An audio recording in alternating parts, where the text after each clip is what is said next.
दोस्तों, आज हम लोग बात करते हैं लॉ ऑफ अट्रैक्शन के बारे में। आपने लॉ ऑफ अट्रैक्शन के बारे में कहीं ना कहीं तो अवश्य सुना होगा।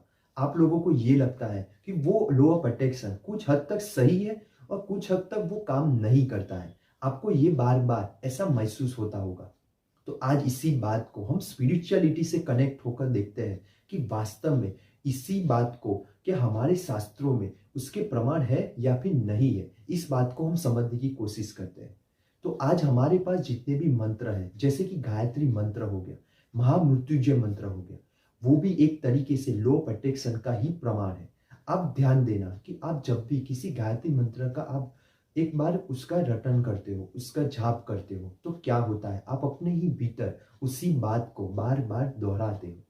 जब आप उसी गायत्री मंत्र का हिंदी अनुवाद पढ़ेंगे तो आपको पता चलेगा कि आप बार बार यही दोहराते हो कि हे परमात्मा, आप हमारी बुद्धि को सद्मार्ग तरफ प्रेरित करें। तो जब आप गायत्री मंत्र को बार बार दोहराएंगे तब आपको कुछ वक्त के बाद आपकी बुद्धि में प्रज्ञा आ जाएगी, आपकी बुद्धि अच्छी होने लगेगी, आपकी बुद्धि में सत्कर्म के विचार आने लगेंगे। और इसी बात का प्रमाण है कि साधु संत भी ये कहते हैं कि गायत्री मंत्र करने से आपके भीतर सद्बुद्धि आएगी, आपके भीतर प्रज्ञा जागेगी।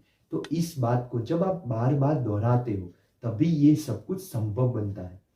और ये सब कुछ आपको अब तक इसीलिए समझ में नहीं आया क्योंकि आप संस्कृत में किसी मंत्र को पढ़ते हो और आपको संस्कृत उतनी अच्छे से समझ में नहीं आती जितनी आप हिंदी अच्छे से समझ लेते हो।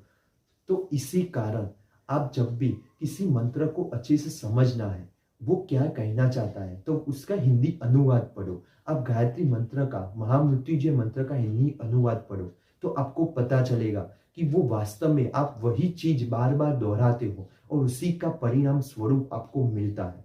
तो यही कारण है कि लॉ ऑफ अट्रैक्शन आज की बात नहीं है, वो एक साइंस नहीं है, वो स्पिरिचुअलिटी से कनेक्टेड है।